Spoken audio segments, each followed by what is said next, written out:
So how do we preach naked? How do we live into that vulnerableness? 4 things, real quick. Authenticity instead of posture or posing. Authenticity instead of posturing or posing. So, through social media, we live virtual lives. I've been a Facebook member. I don't know what you are. Anyway, my son set me up in 2008. I had no idea what I'm doing, but he set me up in 2008, and I quickly understood that Facebook is a way that I can give you the reality I want to share. I control the pictures you see of me. I control the narrative.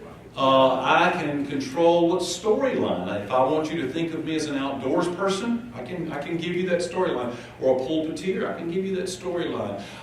Even my vulnerability is control. I control all of that. And that's posturing and that's posing. And on one level, there's nothing wrong with that. And as preachers, whether we are pastors or work in the church or on a lay volunteer level, as preachers, we too have to posture ourselves.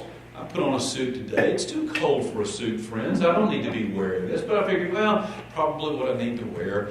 So that's what I put on. So there's some posing that we all do. And we understand that's just part of life. But that's not necessarily, in fact, that's not at all what it means about preaching naked, being vulnerable before a church. Congregants need to hear a sense of authenticity. But who are you really? And when you're able to present the realness of a message from a thick place in your life, that's a step towards what I mean by preaching naked. Secondly, and all of these kind of overlap, is preaching confessionally. That's a term that has been used for decades now. John Claypool, I think, was the one that best embodied that, may even defined it as such. But when I say preaching confessionally, I mean that instead of dogmatically. People don't care, and this is an old cliche, people don't care how much you know until they know how much you care. So when you are preaching confessionally, you're allowing people into your own vulnerability. We'll unpack that by example in just a moment. Thirdly, it's humility instead of arrogance. And here's the thing. Anybody that stands in front of others with something to say, you really got to get a handle on your own personal ego. Because it takes ego to do that. I commend all of you who are presenting in the days ahead. These are going to be your hardest congregations, but yet there's something inside you thinking, I got something to say.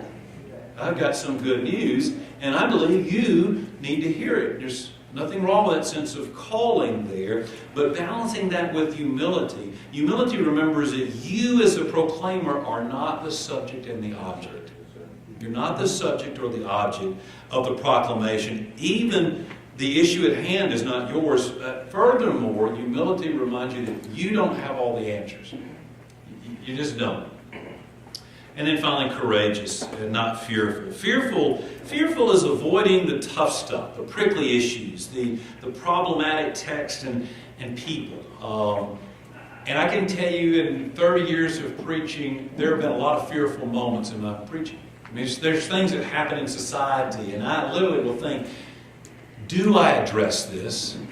How do I address this? What will they think of me after I address this? What do I say and what do I not say? So fear can be very powerful. And so it requires courage to stand vulnerable before a group of people and speak the truth to power. So the prophet Isaiah invites us to find that prophetic voice. So